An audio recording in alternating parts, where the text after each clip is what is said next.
Hello student, ਅੱਜ ਆਪਾਂ ਕਰਦੇ ਹਾਂ ਪ੍ਰੀਵੈਂਸ਼ਨ ਆਫ ਫੂਡ ਐਡੂਲਟਰੇਸ਼ਨ ਐਕਟ, ਭੋਜਨ ਵਿੱਚ ਮਿਲਾਵਟ ਰੋਕਣ ਸੰਬੰਧੀ ਕਾਨੂੰਨ।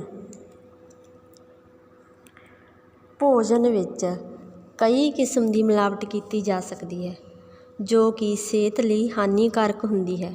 ਕਈ ਵਾਰ ਖਾਣ ਵਾਲੇ ਪਦਾਰਥਾਂ ਵਿੱਚ ਰੰਗਾਂ ਦੀ ਵਰਤੋਂ ਕੀਤੀ ਜਾਂਦੀ ਹੈ ਜੋ ਕਿ ਜ਼ਹਿਰੀਲੇ ਹੁੰਦੇ ਹਨ ਅਤੇ ਸਿਹਤ ਲਈ ਖਤਰਨਾਕ ਵੀ ਹੁੰਦੇ ਹਨ। ਦਾਲਾਂ ਵਿੱਚ ਰੋੜੇ ਅਤੇ ਘਟੀਆ ਕਿਸਮ ਦੀ ਦਾਲ ਮਿਲਾਈ ਜਾਂਦੀ ਹੈ। ਦੁੱਧ ਵਿੱਚੋਂ ਫੈਟ ਕੱਢ ਲਈ ਜਾਂਦੀ ਹੈ ਅਤੇ ਪਾਣੀ ਮਿਲਾਇਆ ਜਾਂਦਾ ਹੈ। ਇਸੇ ਤਰ੍ਹਾਂ ਖਾਣ ਵਾਲੇ ਤੇਲਾਂ ਵਿੱਚ, ਚਾਹ ਪੱਤੀ ਵਿੱਚ ਅਤੇ ਹਲਦੀ ਵਿੱਚ ਵੀ ਮਿਲਾਵਟ ਕੀਤੀ ਜਾਂਦੀ ਹੈ।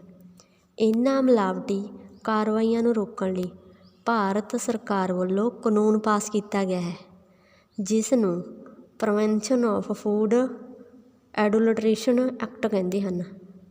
ਇਹ ਕਾਨੂੰਨ 1954 ਵਿੱਚ ਪਾਸ ਕੀਤਾ ਗਿਆ ਅਤੇ 1956 ਦੇ ਵਿੱਚ ਇਹਦੇ ਵਿੱਚ ਕੁਝ ਸੋਧਾਂ ਕਰਕੇ ਇਸ ਨੂੰ ਹੋਰ ਸਖਤ ਬਣਾਇਆ ਗਿਆ।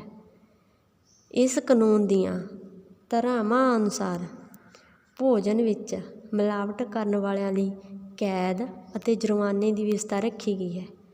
ਇਸ ਐਕਟ ਅਧੀਨ ਖਾਣ ਪੀਣ ਦੀਆਂ ਚੀਜ਼ਾਂ ਦਾ ਮਿਆਰ ਲਿਖਿਆ ਗਿਆ ਹੈ। ਜੇਕਰ ਕੋਈ ਵੀ ਵਿਅਕਤੀ ਇਸ ਮਿੱਥੇ ਮਿਆਰ ਤੋਂ ਘੱਟ ਖਾਣ ਪੀਣ ਦੀਆਂ ਚੀਜ਼ਾਂ ਰੱਖਦਾ ਹੈ ਤਾਂ ਉਸ ਨੂੰ ਐਕਟ ਅਧੀਨ ਸਜ਼ਾ ਹੋ ਸਕਦੀ ਹੈ। ਸਿਹਤ ਵਿਭਾਗ ਵੱਲੋਂ ਮਿਲਾਵਟੀ ਵਸਤੂਆਂ ਦਾ ਨਮੂਨਾ ਭਰਿਆ ਜਾਂਦਾ ਹੈ। ਖਪਤਕਾਰ ਆਪ ਵੀ ਐਕਟ ਦੇ ਅਧੀਨ ਨਮੂਨਾ ਭਰ ਸਕਦਾ ਹੈ ਅਤੇ ਸਰਕਾਰੀ ਲੈਬੋਰਟਰੀ ਦੇ ਵਿੱਚੋਂ ਟੈਸਟ ਕਰਵਾ ਸਕਦਾ ਹੈ। ਜੇਕਰ ਟੈਸਟ ਵਿੱਚ ਖਰਾਬੀ ਪਾਈ ਜਾਂਦੀ ਹੈ ਤਾਂ ਖਪਤਕਾਰ ਦੁਕਾਨਦਾਰ ਦੇ ਵਿਰੁੱਧ ਅਦਾਲਤ ਵਿੱਚ ਮੁਕੱਦਮਾ ਦਾਖਲ ਕਰ ਸਕਦਾ ਹੈ। ਅੱਗੇ ਆਪਾਂ ਕਰਦੇ ਹਾਂ ਵਾਟ ਇਜ਼ MTP ਐਕਟ। ਗਰਭਪਾਤ ਐਕਟ ਕੀ ਹੈ? ਗਰਭਪਾਤ act medical termination of pregnancy. MTP the full form ਹੈ ਮੈਡੀਕਲ ਟਰਮੀਨੇਸ਼ਨ ਆਫ ਪ੍ਰੈਗਨੈਂਸੀ। 1971 ਵਿੱਚ ਪਾਸ ਕੀਤਾ ਗਿਆ ਅਤੇ ਅਪ੍ਰੈਲ 1972 ਦੇ ਵਿੱਚ ਇਸ ਨੂੰ ਲਾਗੂ ਕੀਤਾ ਗਿਆ।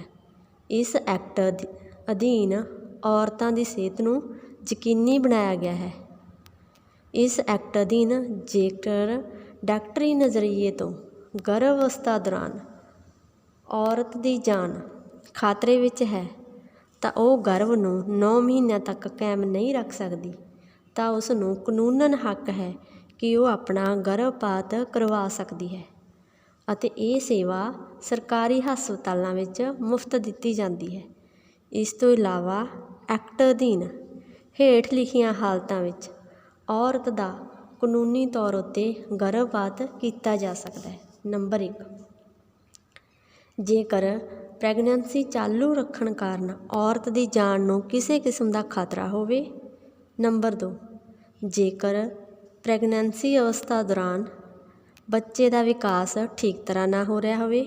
ਨੰਬਰ 3, ਕਿਸੇ ਅਲਪਕਾਰੀ ਘਟਨਾ ਜਾਂ ਬਲਾਤਕਾਰ ਦਾ ਸ਼ਿਕਾਰ ਹੋਈ ਔਰਤ। ਨੰਬਰ 4, ਗਰਭ ਦੌਰਾਨ ਕਿਸੇ ਸੱਟ ਚੋਟ ਜਾਂ ਕਿਸੇ ਕਿਸਮ ਦੇ ਨੁਕਸਾਨ ਨਾਲ ਬੱਚੇ ਦੀ ਹਾਲਤ ਗਰਭ ਵਿੱਚ ਖਰਾਬ ਹੋਵੇ। ਨੰਬਰ 5, ਕਿਸੇ ਗਰਭ ਨਿਰੋਧਕ ਸਾਧਨ ਦੀ ਅਸਫਲਤਾ ਕਾਰਨ ਠਹਿਰਿਆ ਗਰਭ।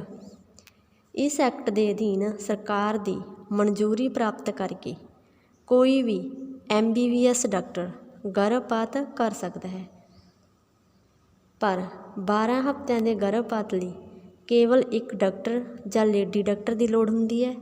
ਜੇਕਰ ਗਰਭ 12 ਤੋਂ 20 ਹਫ਼ਤਿਆਂ ਦਾ ਹੋਵੇ ਤਾਂ 2 ਡਾਕਟਰਾਂ ਦੀ ਹਾਜ਼ਰੀ ਜ਼ਰੂਰੀ ਹੈ ਅਤੇ ਇਸ ਤੋਂ ਬਾਅਦ ਡਾਕਟਰਾਂ ਦਾ ਪੈਨਲ ਫੈਸਲਾ ਕਰਦਾ ਹੈ ਕਿ ਕਿੰਨੇ ਸਮੇਂ ਦਾ ਗਰਭ ਆਸਾਨੀ ਨਾਲ ਗਿਰਾਇਆ ਜਾ ਸਕਦਾ ਹੈ। ਗਰਭਪਾਤ ਐਕਟ ਅਧੀਨ ਔਰਤਾਂ ਨੂੰ ਮੁਫਤ ਸੇਵਾਵਾਂ ਦਿੱਤੀਆਂ ਜਾਂਦੀਆਂ ਹਨ।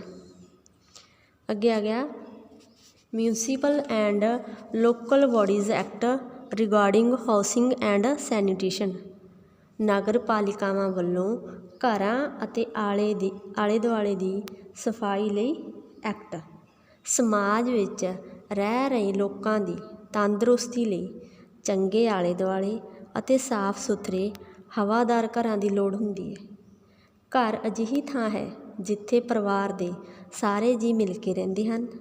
ਇਸ ਲਈ ਘਰ ਅਜਿਹਾ ਹੋਣਾ ਚਾਹੀਦਾ ਹੈ ਕਿ ਪਰਿਵਾਰ ਦੇ ਹਰ ਜੀਅ ਦੀਆਂ ਮੁੱਢਲੀਆਂ ਲੋੜਾਂ ਪੂਰੀਆਂ ਹੋ ਸਕਣ। ਘਰ ਵਿੱਚ ਸਫਾਈ, ਰੌਸ਼ਨੀ ਅਤੇ ਦਰਵਾਜ਼ੇ ਖਿੜਕੀਆਂ ਅਜਿਹੀ ਹਾਲਤ ਵਿੱਚ ਹੋਣੇ ਚਾਹੀਦੇ ਹਨ ਜਿੱਥੋਂ ਤਾਜ਼ੀ ਹਵਾ ਅੰਦਰ ਆ ਸਕੇ ਅਤੇ ਸੁੱਖ ਆਰਾਮ ਦੇ ਸਾਰੇ ਸਾਧਨ ਹੋਣ। ਘਰ ਵਿੱਚ ਸਾਫ਼ ਪਾਣੀ ਪੀਣ ਲਈ ਹੋਵੇ ਅਤੇ ਗੰਦੇ ਪਾਣੀ ਦੇ ਨਿਕਾਸ ਦਾ ਠੀਕ ਤਰ੍ਹਾਂ ਪ੍ਰਬੰਧ ਕੀਤਾ ਗਿਆ ਹੋਵੇ। ਘਰ ਦੀ ਰਸੋਈ ਸਾਫ਼ ਸੁਥਰੀ ਅਤੇ ਦਰਵਾਜ਼ਿਆਂ ਨੂੰ ਜਾਲੀ ਲੱਗੀ ਹੋਈ ਹੋਵੇ ਜਿੱਥੇ ਕੀੜੇ ਅਤੇ ਮੱਖੀਆਂ ਆਦਿ ਨਾ ਆ ਸਕਣ। ਇਹਨਾਂ ਸਾਰੀਆਂ ਸਹੂਲਤਾਂ ਨੂੰ ਮੁੱਖ ਰੱਖ ਕੇ ਘਰ ਬਣਾਉਣ ਲਈ ਚੰਗੀ ਥਾਂ ਦੀ ਚੋਣ ਕਰਨੀ ਚਾਹੀਦੀ ਹੈ। ਸਰਕਾਰ ਵੱਲੋਂ ਨਗਰ ਨਿਗਮਾਂ ਅਤੇ ਨਗਰ ਪਾਲਿਕਾਵਾਂ ਨੂੰ ਐਕਟ ਅਧੀਨ ਤਾਕਤਾਂ ਦਿੱਤੀਆਂ ਜਾਂਦੀਆਂ ਹਨ ਕਿ ਉਹ ਬੇਢੰਗੇ ਅਤੇ ਬੇਤਰਤੀਬੇ ਘਰਾਂ ਅਤੇ ਕਲੋਨੀਆਂ ਦੇ ਵਾਧੇ ਨੂੰ ਰੋਕਣ। ਲੋਕ ਉਹਨਾਂ ਥਾਵਾਂ ਉੱਤੇ ਹੀ ਆਪਣਾ ਘਰ ਬਣਾਉਣ ਜਿੱਥੇ ਸਹੂਲਤਾਂ ਉਪਲਬਧ ਹੋਣ। ਜਦੋਂ ਕੋਈ ਆਵਾਸ ਸਥਾਨ ਨਿਸ਼ਚਿਤ ਕੀਤਾ ਜਾਂਦਾ ਹੈ ਤਾਂ ਐਕਟ ਅਧੀਨ ਉੱਥੇ ਸਾਫ਼ ਪਾਣੀ ਅਤੇ ਸੀਵਰ ਅਤੇ ਰੌਸ਼ਨੀ, ਸੜਕਾਂ ਆਦਿ ਦਾ ਪਹਿਲਾਂ ਹੀ ਪ੍ਰਬੰਧ ਕੀਤਾ ਜਾਂਦਾ ਹੈ। ਲੋਕਾਂ ਦੇ ਮਨੋਰੰਜਨ ਲਈ ਪਾਰਕ ਅਤੇ ਸੈਰਗਾਹਾਂ ਬਣਾਈਆਂ ਜਾਂਦੀਆਂ ਹਨ। ਘਰ ਬਣਾਉਣ ਤੋਂ ਪਹਿਲਾਂ ਸੰਬੰਧਿਤ ਨਗਰ ਨਿਗਮ ਪਾਸੋਂ ਘਰ ਦਾ ਨਕਸ਼ਾ ਤਿਆਰ ਕਰਵਾਇਆ ਜਾਂਦਾ ਹੈ। ਨਗਰ ਨਿਗਮ ਪਾਸੋਂ ਘਰ ਦਾ ਨਕਸ਼ਾ ਪਾਸ ਕਰਵਾਇਆ ਜਾਂਦਾ ਹੈ। ਘਰਾਂ ਦੇ ਨਕਸ਼ੇ ਵੀ ਜ਼ਰੂਰੀ ਗੱਲਾਂ ਨੂੰ ਮੁੱਖ ਰੱਖ ਕੇ ਤਿਆਰ ਕੀਤੇ ਜਾਂਦੇ ਹਨ ਅਤੇ ਕੋਈ ਵੀ ਉਸਾਰੀ ਨਕਸ਼ੇ ਤੋਂ ਬਿਨਾਂ ਨਹੀਂ ਕੀਤੀ ਜਾਂਦੀ। ਪੰਜਾਬ ਵਿੱਚ PUDA Punjab urban development authority ਆਧੁਨਿਕ ਘਰ ਉਸਾਰਨ ਲਈ ਅਰਬਨ ਸਟੇਟ ਬਣਾ ਰਿਹਾ ਹੈ। ਇੱਥੇ ਹਰ ਸਹੂਲਤ ਉਪਲਬਧ ਕੀਤੀ ਜਾਂਦੀ ਹੈ ਅਤੇ ਇਸ ਨਾਲ ਗੰਦੀਆਂ ਬਸਤੀਆਂ ਜਾਂ ਅਣਅਧਿਕਾਰਤ ਘਰਾਂ ਦੀ ਉਸਾਰੀ ਰੁਕ ਜਾਂਦੀ ਹੈ। ਵਾਤਾਵਰਨ ਸਾਫ਼ ਰਹਿੰਦਾ ਹੈ ਅਤੇ ਪ੍ਰਦੂਸ਼ਣ ਘੱਟ ਫੈਲਦਾ ਹੈ। ਨਗਰ ਨਿਗਮਾਂ ਅਤੇ ਨਗਰ ਪਾਲਿਕਾਵਾਂ ਨੂੰ ਐਕਟ ਅਧੀਨ ਅਧਿਕਾਰ ਪ੍ਰਾਪਤ ਹਨ ਕਿ ਉਹ ਆਪਣੇ ਅਧਿਕਾਰ ਖੇਤਰ ਵਿੱਚ ਸਾਫ਼ ਸੁਥਰਾ ਵਾਤਾਵਰਨ ਰੱਖਣ ਲਈ ਉਦਯੋਗਾਂ, ਕਾਰਖਾਨਿਆਂ, ਇੱਟਾਂ ਦੇ ਭੱਠਿਆਂ ਵਗੈਰਾ ਨੂੰ ਜਿੱਥੋਂ ਪ੍ਰਦੂਸ਼ਣ ਫੈਲਦਾ ਹੈ ਉਹਨਾਂ ਨੂੰ ਇਹ ਪ੍ਰਦੂਸ਼ਣ ਰੋਕਣ ਲਈ ਕਹਿ ਸਕਦੇ ਹਨ ਅਤੇ ਇਹਨਾਂ ਨੂੰ ਆਪਣਾ ਕਾਰੋਬਾਰ ਵਸੋਂ ਵਾਲੇ ਇਲਾਕਿਆਂ ਵਿੱਚੋਂ ਬਾਹਰ ਲੈ ਜਾਣ ਲਈ ਕਿਹਾ ਜਾਂਦਾ ਹੈ। ਇਸੇ ਤਰ੍ਹਾਂ ਸ਼ੋਰ ਪੈਦਾ ਕਰਨ ਵਾਲੇ ਅਦਾਰੇ ਵੀ ਵਸੋਂ ਤੋਂ ਦੂਰ ਬਣਾਏ ਜਾਂਦੇ ਹਨ। ਇਹਨਾਂ ਸਾਰੀਆਂ ਸਹੂਲਤਾਂ ਨੂੰ ਲਾਗੂ ਕਰਨ ਲਈ ਟਾਊਨ ਪਲੈਨਿੰਗ ਵਿਭਾਗ ਵੀ ਆਪਣੀਆਂ ਜ਼ਿੰਮੇਵਾਰੀਆਂ ਨਿਭਾ ਰਿਹਾ ਹੈ। ਅੱਗੇ factory act and employees state insurance act. Factory act ਅਤੇ ਕਰਮਚਾਰੀ ਬੀਮਾ ਯੋਜਨਾ ਭਾਰਤ ਵਿੱਚ ਦਾ ਇੰਡੀਅਨ ਫੈਕਟਰੀ ਐਕਟ 1976 ਦੇ ਵਿੱਚ ਲਾਗੂ ਹੈ। ਇਸ ਐਕਟ ਦੇ ਅਨੁਸਾਰ ਫੈਕਟਰੀ ਮਾਲਕਾਂ ਨੂੰ ਉੱਥੇ ਕੰਮ ਕਰ ਰਹੇ ਵਰਕਰਾਂ ਲਈ ਸਿਹਤ ਸਹੂਲਤਾਂ ਦੇਣੀਆਂ ਜ਼ਰੂਰੀ ਹੁੰਦੀਆਂ ਹਨ ਤਾਂ ਜੋ ਵਰਕਰਾਂ ਦੀ ਤੰਦਰੁਸਤੀ, ਉਹਨਾਂ ਦੀ ਭਲਾਈ ਅਤੇ ਆਲੇ ਦੁਆਲੇ ਦਾ ਵਾਤਾਵਰਨ ਠੀਕ ਰਹਿ ਸਕੇ। ਫੈਕਟਰੀ ਐਕਟ ਅਨੁਸਾਰ ਜਿਸ ਫੈਕਟਰੀ ਵਿੱਚ 10 ਵਰਕਰ ਕੰਮ ਕਰਦੇ ਹੋਣ ਅਤੇ ਉੱਥੇ ਬਿਜਲੀ ਨਾਲ ਚੱਲਣ ਵਾਲੀਆਂ ਮਸ਼ੀਨਾਂ ਲੱਗੀਆਂ ਹੋਣ ਜਾਂ ਜਿਸ ਥਾਂ 20 ਵਰਕਰ ਕੰਮ ਕਰਦੇ ਹੋਣ ਅਤੇ ਬਿਜਲੀ ਦੀ ਵਰਤੋਂ ਨਾ ਹੁੰਦੀ ਹੋਵੇ ਤਾਂ ਇਹ ਸਾਰੀਆਂ ਫੈਕਟਰੀਆਂ ਐਕਟ ਦੇ ਅਧੀਨ ਆ ਜਾਂਦੀਆਂ ਹਨ ਅਤੇ ਫੈਕਟਰੀ ਮਾਲਕਾਂ ਨੂੰ ਉਹ ਸਾਰੀਆਂ ਸਹੂਲਤਾਂ ਵਰਕਰਾਂ ਨੂੰ ਦੇਣੀਆਂ ਹੁੰਦੀਆਂ ਹਨ ਜਿਨ੍ਹਾਂ ਪ੍ਰਤੀ ਐਕਟ ਵਿੱਚ ਲਿਖਿਆ ਹੁੰਦਾ ਹੈ। ਇਹਨਾਂ ਵਿੱਚ ਵਰਕਰਾਂ ਨੂੰ ਫਸਟ ਏਡ, ਬਚਾਅ ਦੇ ਸਾਧਨ ਅਤੇ ਫੈਕਟਰੀ ਵਿੱਚ ਪੱਖੇ, ਲਾਈਟਾਂ, ਰੌਸ਼ਨਦਾਨ ਅਤੇ ਘੱਟੋ ਘੱਟ 50 ਫੁੱਟ ਵਰਗ ਥਾਂ ਵਰਕਰਾਂ ਦੇ ਤੁਰਨ ਫਿਰਨ ਲਈ ਉਪਲਬਧ ਕਰਨੀ ਪੈਂਦੀ ਹੈ। ਐਕਟ ਦੇ ਅਨੁਸਾਰ ਜਿੱਥੇ 500 ਜਾਂ ਉਸ ਤੋਂ ਵੱਧ ਵਰਕਰ ਕੰਮ ਕਰਦੇ ਹੋਣ ਉੱਥੇ ਸੇਫਟੀ ਅਫਸਰ, ਵੈਲਫੇਅਰ ਆਫਿਸਰ ਅਤੇ ਵਰਕਰਾਂ ਲਈ ਕੰਟੀਨ ਦਾ ਪ੍ਰਬੰਧ ਹੋਣਾ ਵੀ ਜ਼ਰੂਰੀ ਹੈ। ਐਕਟ ਦੇ ਅਨੁਸਾਰ 14 ਸਾਲ ਤੋਂ ਘੱਟ ਉਮਰ ਦੇ ਬੱਚਿਆਂ ਨੂੰ ਫੈਕਟਰੀ ਵਿੱਚ ਕੰਮ ਉੱਤੇ ਨਹੀਂ ਲਾਇਆ ਜਾ ਸਕਦਾ।